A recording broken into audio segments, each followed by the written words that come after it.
Moçambicanas, moçambicanos,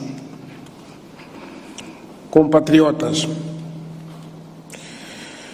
antes de irmos ao tema do dia, permita-me que recorde a todos os moçambicanos que faz exatamente hoje um ano que o povo moçambicano recebeu em solo pátrio o Papa Francisco, que nos honrou com a sua visita. Durante 3 dias, o Santo Padre viveu a realidade de Moçambique com os moçambicanos e conosco rezou para a prosperidade de Moçambique. Ainda hoje, o nosso embaixador acreditado na Santa Sé, em Vaticano, teve encontro de trabalho na Nunciatura em Berlim, onde reside, com Sua Excelência Núncio e Decano. Ainda hoje, arcebispo Dr. Nicola, acreditado na Santa Sé, em Vaticano, teve encontro de trabalho na Nunciatura em Berlim, onde reside, com Sua Excelência Núncio e Decano do Corpo Diplomático, arcebispo Dr. Nicola Aterovich, com que passou revista o nível das relações entre os 2 Estados. Juntos falaram da situação de Cabo Delgado, dos ataques militares no centro do país, da reconstrução após os ciclones Idai e Kenneth e da situação da Covid-19 em Moçambique. O Núncio Apostólico transmitiu os cumprimentos do Santo Padre, o Papa Francisco, aos moçambicanos e reiterou a abertura de Santa Sé para continuar a cooperar com o governo de Moçambique. Neste momento de passagem de um ano da sua visita ao nosso país, queremos, em nome do povo moçambicano, desejar ao Santo Padre Papa Francisco longa vida para que continue a conduzir a Igreja Católica e não só no ambiente de paz e da dignidade humana. Compatriotas, no dia 5 de agosto passado, dirigi-me à nação moçambicana para decretar mais um estado de emergência, depois de termos observado durante 120 dias a vigência de outros períodos sob a mesma condição excepcional de emergência. Dissemos na altura que a pandemia da Covid-19 tinha gerado uma nova realidade para a qual ninguém pode ter certezas. Perante este desafio global, ninguém pode dizer que tem experiência. Em todos os países do mundo, os governos apoiados por cientistas estão enfrentando dúvidas e ensaiando soluções. Este grau de incerteza levou-nos a definir um caminho baseado em 2 pilares de ação a decorrer em simultâneo, designadamente. O primeiro pilar consiste na manutenção das medidas de prevenção e controle da Covid-19 e o segundo pilar consiste na garantia de que a vida social e econômica tenha o seu curso normal. Foi assim que mantivemos medidas de prevenção que incluíam o uso de máscaras ou viseiras, lavagem frequente das mãos com água, sabão ou cinza, distanciamento interpessoal com o mínimo de 1,5 metros, observância da etiqueta da tosse e não partilha de utensílios de uso pessoal. Foi também assim que respondemos à necessidade de garantir o curso normal da vida social e econômica.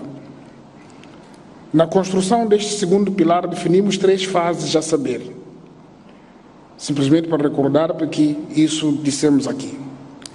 A fase 1, que começou a 18 de agosto, que permitiu a retomada das aulas no ensino superior, nas academias das Forças de Defesa e Segurança, nas instituições de formação de professores de saúde, do ensino técnico profissional, centros de formação profissional públicos.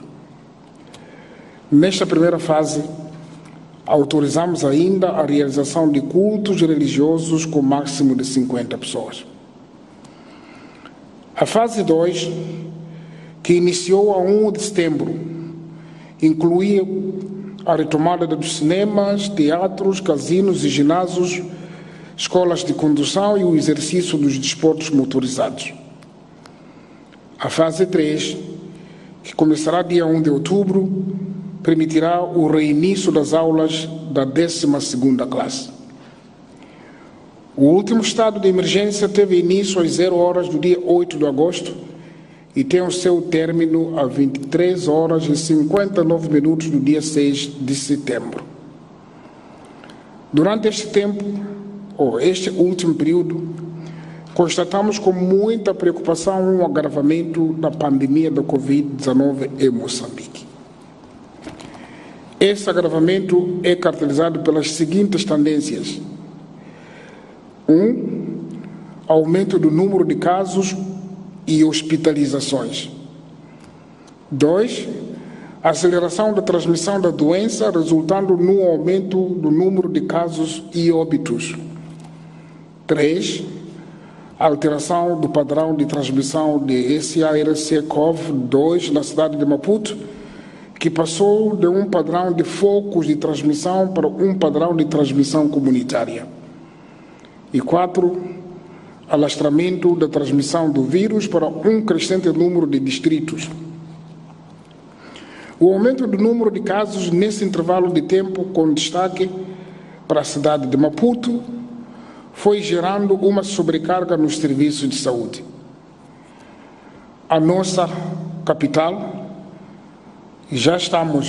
na nossa capital, já estamos a caminhar para o limite da capacidade do rastreio de contactos e seguimento de indivíduos afetados em quarentena e em isolamento. Observamos, entretanto, e com muita preocupação, que este agravamento nem sempre foi acompanhado pelo cumprimento rigoroso das medidas de prevenção. Registramos com muita apreensão o relaxamento generalizado no uso de máscaras. Estou a falar para as pessoas que sabem e que me ouvem, e quando voltarem amanhã, não sei onde se vão agrupar, olhando para a cara do outro, vai ver que um ou outro, 3, 4, 5 pessoas não têm máscaras. No dia 8 de agosto de 2020, quando decretamos este último estado de emergência, tinham sido registrados no país 2.241 casos da Covid-19, 16 óbitos, 832 recuperados e 52 hospitalizados. Hoje, dia 4 de setembro, foram registrados um cumulativo de 4.265 casos, 26 óbitos, 2.511 recuperados e 92 hospitalizados. A situação clínica da comunidade moçambicana na diáspora indicava até dia 8 de agosto, que foram registrados 60 casos de infecção da Covid-19, com 30 recuperados e 9 óbitos. Na vigência do atual estado de emergência, até hoje, essa mesma comunidade registrou um número adicional de 9 casos de infecções pela Covid-19, sendo 5 recuperados e mais 6 óbitos, dados sujeitos a uma atualização, atualmente, porque os momentos são diferentes. Para resumir, a tendência de agravamento, podemos anunciar que houve um aumento de 2.024 casos de infecção, 1.619 recuperados, mais 10 óbitos e 40 hospitalizados durante a vigência do atual estado de emergência. Esta tendência não pode deixar de nos preocupar.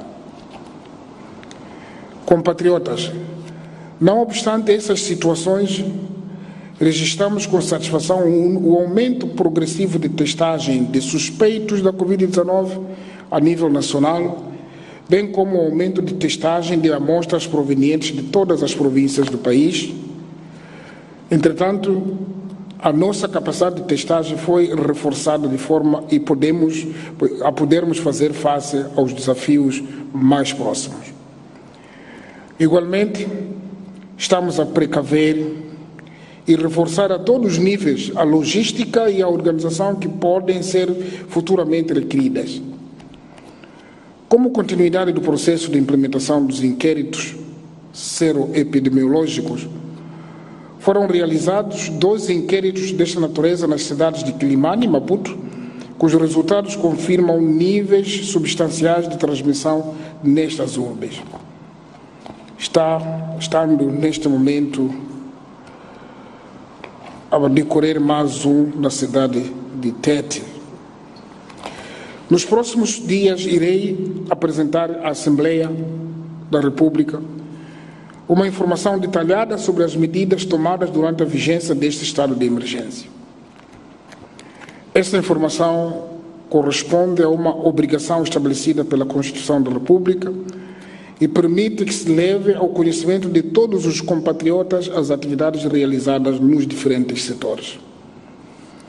Moçambicanas e moçambicanos, como tivemos a ocasião de anunciar, a declaração do último estado de emergência visava evitar a existência de um vazio legal de suporte às medidas de prevenção e controle da Covid-19. Foi assim que, a 4 de agosto, o Conselho de Ministros apreciou a proposta de revisão da Lei de Calamidades, integrando no seu texto situações de calamidades públicas, incluindo pandemias.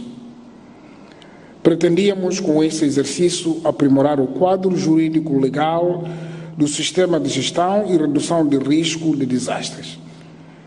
Ficou claro que a intenção do nosso governo é salvar vidas, manter vidas, mas também respeitar a nossa Constituição.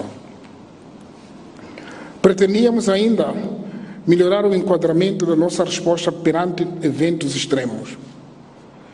Neste novo formato, a lei estabelece agora um alinhamento entre o sistema de alerta amarelo, laranja e vermelho e as declarações do estado de emergência, situação de calamidade pública e situação de emergência.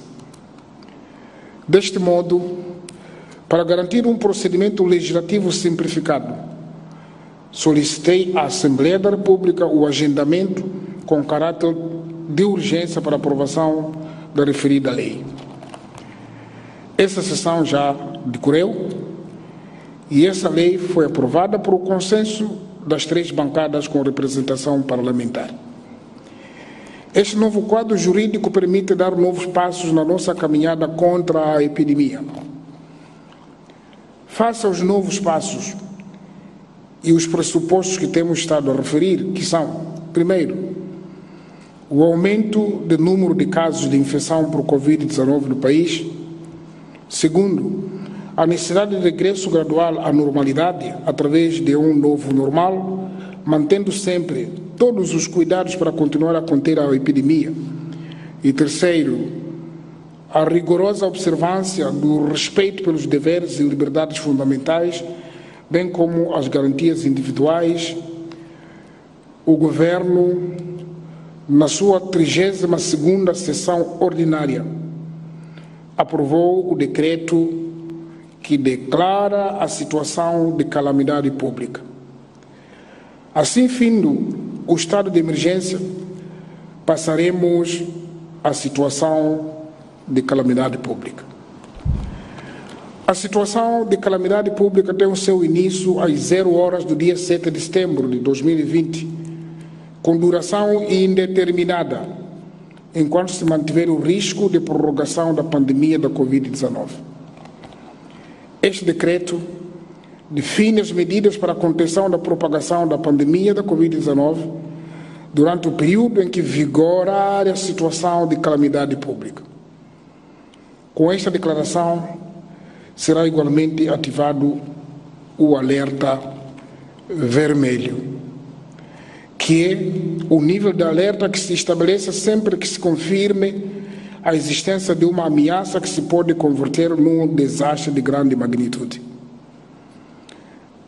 Esta é claramente o caso desta pandemia.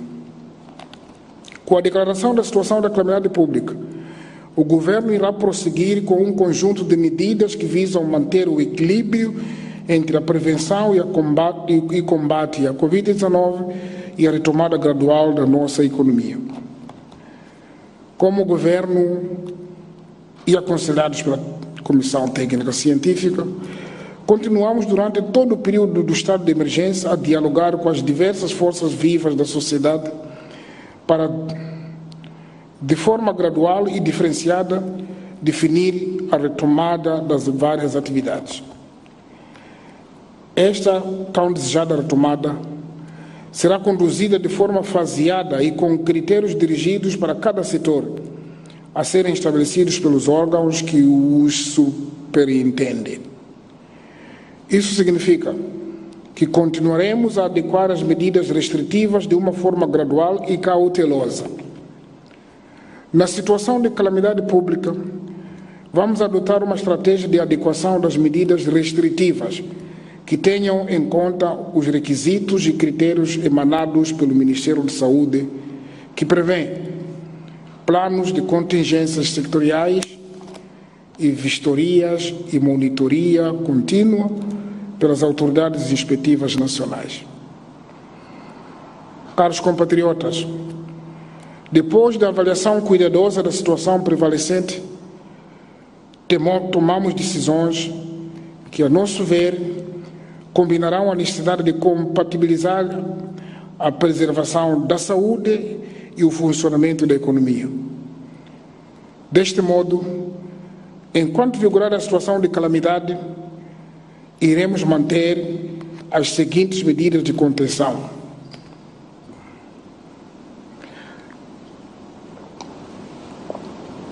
A saber, 1. Mantém-se inalteradas todas as medidas gerais de prevenção e combate à pandemia Covid-19, em particular o apelo para o uso generalizado de máscara.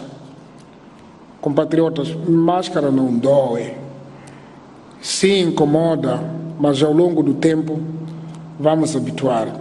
Usemos a máscara. O vizinho, o irmão, o amigo, o colega, diga para pôr a máscara. É a medida inicial bastante simples. O uso das máscaras e viseiras deve ser particularmente incentivado. 3. A utilização da máscara será, no entanto, dispensada quando se tratar de casos de prática de atividade física ou por qualquer contraindicação médica devidamente comprovada. 4. São mantidas as medidas de quarentena, isolamento e internamento. 5. Vamos manter a redução das visitas aos cidadãos internados nos estabelecimentos hospitalares, ao máximo de 2 pessoas por dia, por cada doente, e interditar as visitas aos infectados da Covid-19. 6. Persiste a limitação de desembarque dos tripulantes dos navios. Estes tripulantes só podem desembarcar dos respectivos navios para a zona portuária, sendo-lhes interdito sair desta zona, excepto por razões de saúde.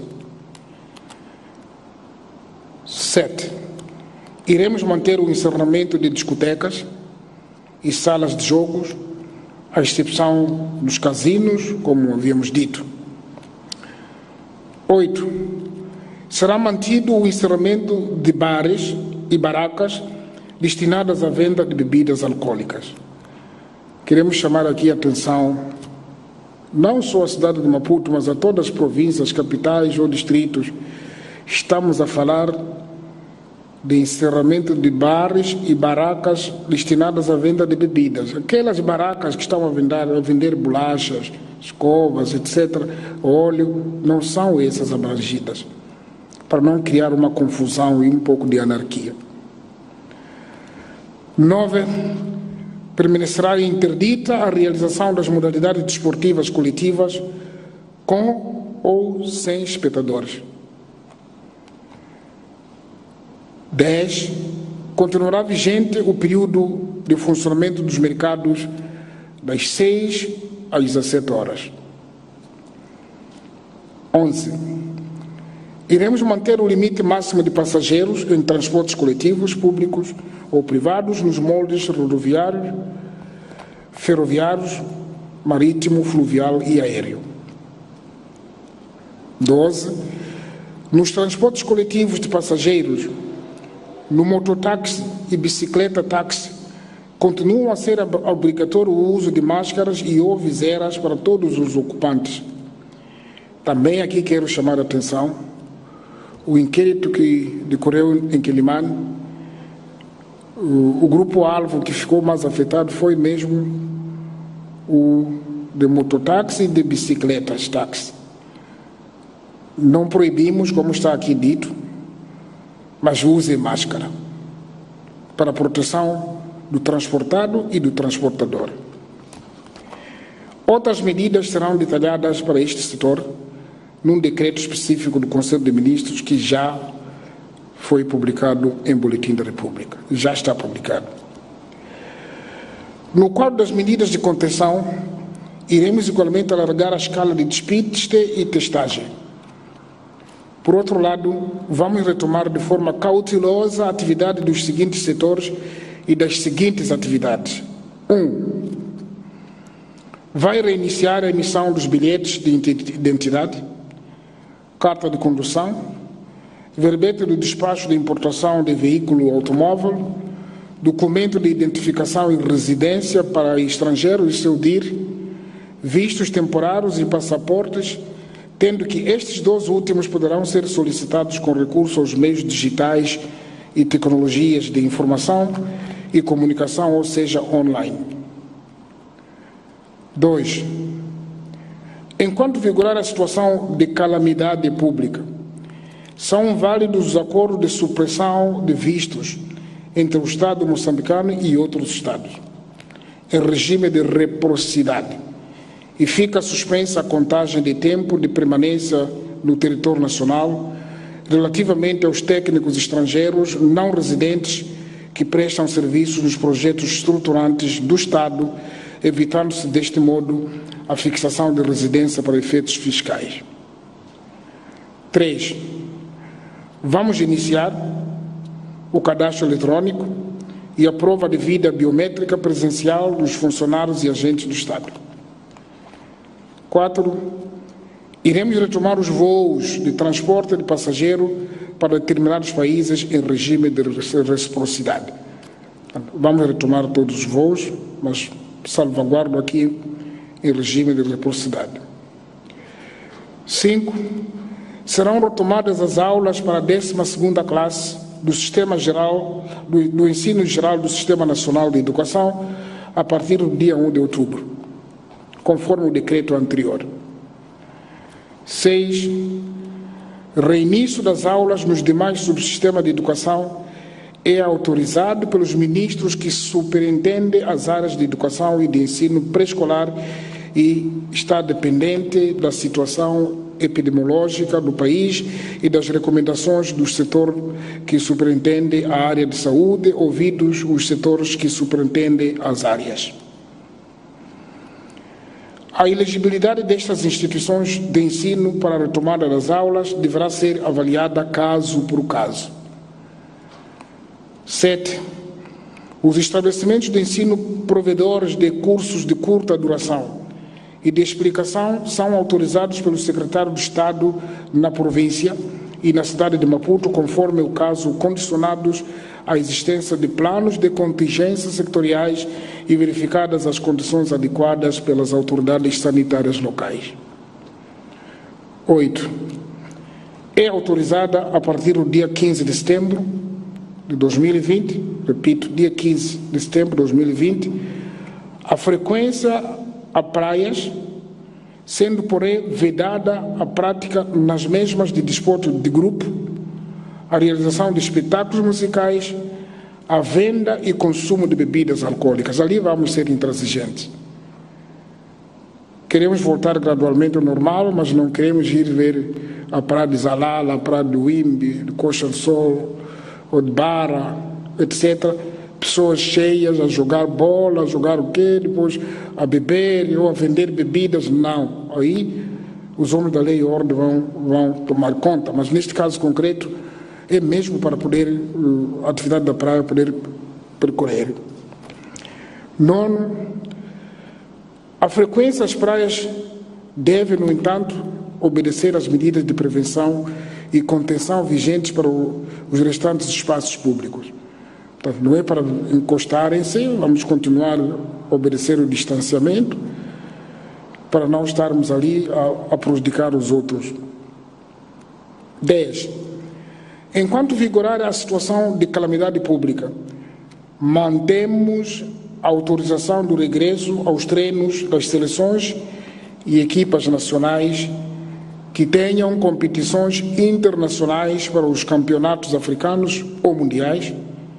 Esta medida exige que sejam observadas todas as condições de observância das medidas de prevenção da Covid-19. Vamos ser um pouco mais rigoroso aqui, porque um atleta não se forma em uma semana, nem em um mês, é uma idade. E esses são atletas nacionais, são da elite.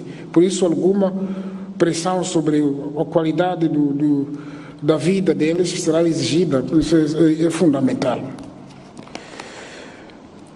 11º, é autorizado, a partir do dia 15 de setembro, nas mesmas condições, retomar os treinos das equipas que disputam o campeonato moçambicano de futebol, mais conhecido por Moçambola.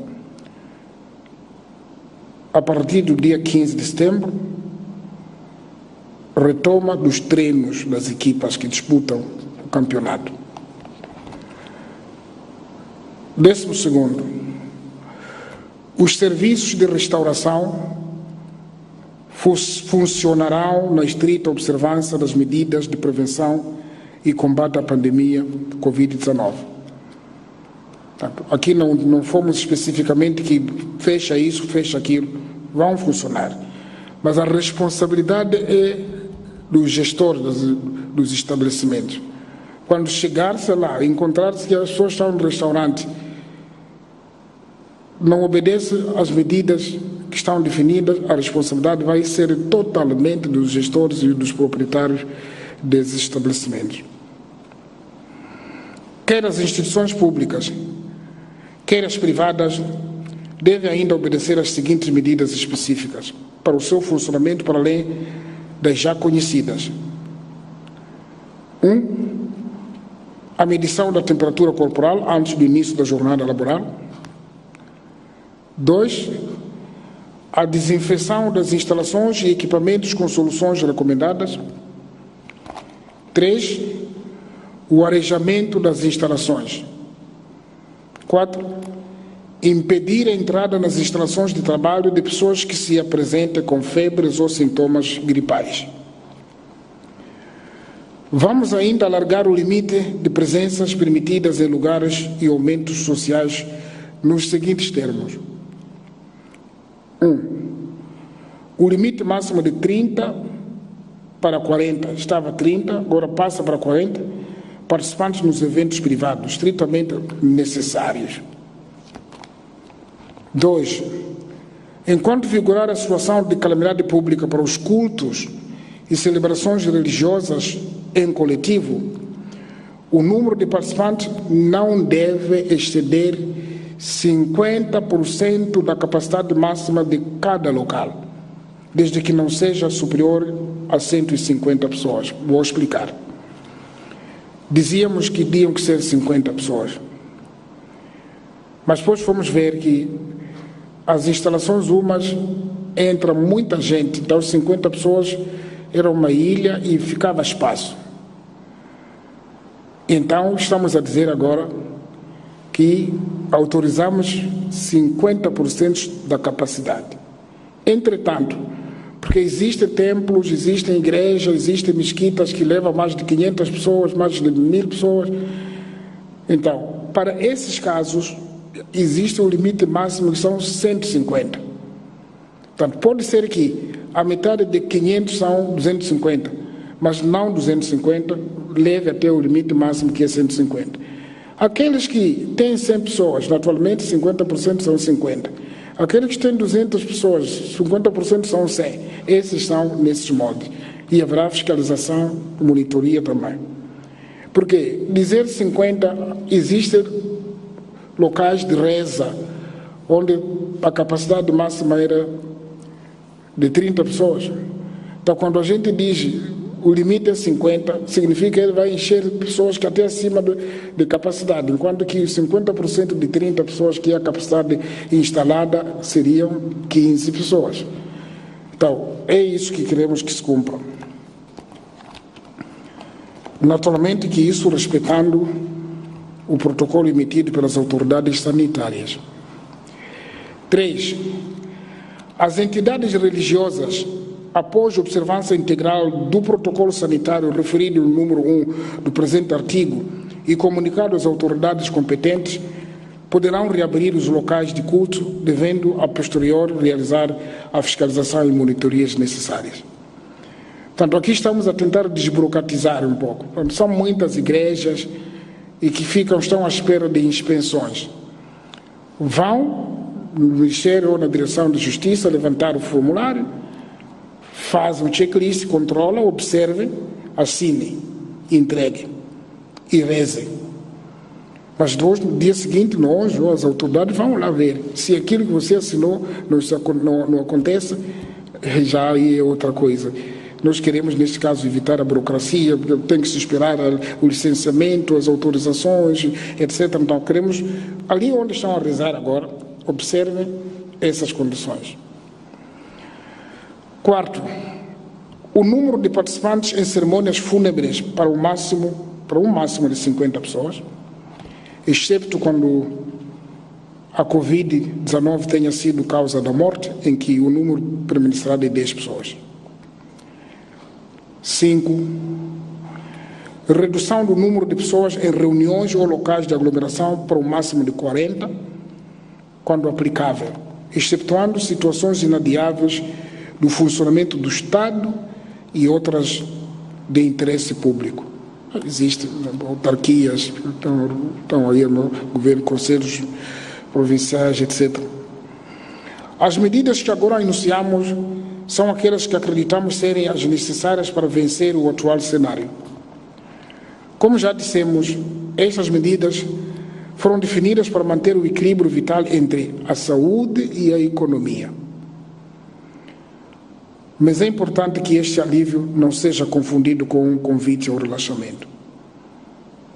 A palavra que às vezes usa, desconfinamento, que não se confunda com o relaxamento.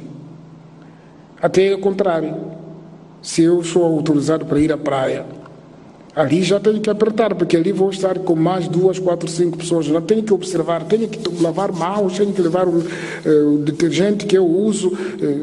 É fundamental isso. Eu tenho que me distanciar do outro, porque não sei quem é essa pessoa que vem e traz o quê.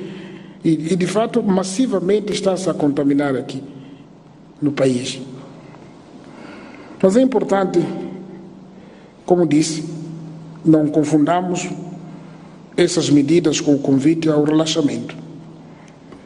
Queremos retomar atividades essenciais, mas não queremos que esta abertura seja confundida com o desleixo, com o desrespeito pela lei e pelo desprezo pela vida própria e pela vida dos outros. Aqui chama a atenção esses que gostam de rever decisões em prejuízo dos inocentes que menos têm a oportunidade de compreender essas orientações. Debater uma coisa que é clara: pôr máscara, tem que se pôr máscara para a saúde da pessoa. Se quisermos manter este caminho de abertura, teremos que ser ainda mais responsáveis. Se não queremos ter que regressar às medidas de restrições mais severas, teremos que nos empenhar seriamente, todos nós, cidadãos e entidades públicas e privadas. Disse na comunicação anterior que temos a humildade de dizer que tomamos uma medida que não foi conveniente e recuar. Não teremos dificuldade de fazer isso se isso se justificar. É assim que nos precavemos contra as eventuais desobediências. Assim, o incumprimento das medidas previstas no decreto aprovado, que esse já foi publicado no boletim hoje, constitui uma transgressão punível nos termos da desobediência civil e atentado à saúde pública sem prejuízo da legislação específica. Estamos certos nós como governo, nós moçambicanos, contudo que não teremos senão circunstâncias excepcionais. Não vamos precisar de recorrer a medidas de coerção policial. Mas essas medidas e as forças de defesa e segurança estão prevenidas para poder impor as regras, para salvar vidas. Caros compatriotas, minhas senhoras e meus senhores, os 5 meses de estado de emergência foram um verdadeiro exercício de cidadania para todos nós. Este tempo, ainda que doloroso, foi uma escola de aprendizagem com sujeitos construtores de uma mesma nação. Irmanados pelo desejo de proteger as nossas vidas, consentimos sacrifícios pessoais e coletivos. Privamos-nos do convívio com os nossos familiares mais próximos. Evitamos deslocações necessárias e interrompemos as aulas dos nossos filhos. Todo esse esforço deu resultados. Conseguimos proteger a nossa saúde, poupar inúmeras vidas porque tivemos percas e preservar os nossos serviços de saúde. Cada um de nós desempenhou e continua a desempenhar um papel preponderante que deve ser enaltecido. Não é trabalho de uma pessoa isso. Nem é só do governo, nem é da polícia, nem é só dos agentes de saúde. É todo o povo, cada um engajou-se à sua forma. Devemos reconhecer que Moçambique deu passos que nos podem orgulhar. Em todo o continente africano, só para citar um exemplo do nosso orgulho, menos de 10 países realizaram inquéritos epidemiológicos, sendo alguns desses apenas em grupos alvos específicos, como o exemplo dos profissionais de saúde ou doadores de sangue. Portanto, nós estamos nesse grupo, se calhar dos top 5, onde estamos a fazer os inquéritos. Essas medidas todas estão a ser feitas pelo nosso governo, é orgulho do nosso país. E permite fazer uma leitura exata sobre a tendência da pandemia em Moçambique. Nós somos um desses países, alguns estão a fazer por partes. Em Moçambique nós já realizamos, como disse, os inquéritos em Pemba, Nampula, Quilimane e Maputo, e agora está em curso o inquérito em Tete. Estes inquéritos não são um simples exercício de estatística, não. São muito mais do que isso. Os seus resultados são uma bússola que permite orientar toda a nossa intervenção da luta contra a pandemia. Os nossos colegas compatriotas da saúde encontram nessa ferramenta material para trabalhar, para onde tem que direcionar as forças. Deixamos claro, caros compatriotas, que a nossa caminhada ainda não chegou ao fim. Falta ainda um percurso que pode ser mais ou menos longo conforme o tamanho do nosso empenho. É preciso que saibamos que as medidas que agora anunciamos podem ser reversíveis. Podem ser reversíveis. Se a coisa não estiver bem amanhã, voltarei a falar, para dizer que não temos que ir esse caminho. Nenhuma nação deste planeta está livre de ter uma caminhada feita de avanços e recuos. Não está livre. Nós não queremos ter que recuar. Por isso contamos com todo o empenho e todo o apoio de todos, sem exceção. A Covid-19 continuará conosco por um período indeterminado e com ela temos de aprender a conviver positivamente. Não podemos deixar de realizar as nossas atividades diárias, mas devemos fazê-los adotando novas posturas. São essas novas posturas que vão impedir que o vírus se propague. Quanto mais cumprirmos estes cuidados, mais depressa poderemos refazer as nossas vidas e a nossa economia.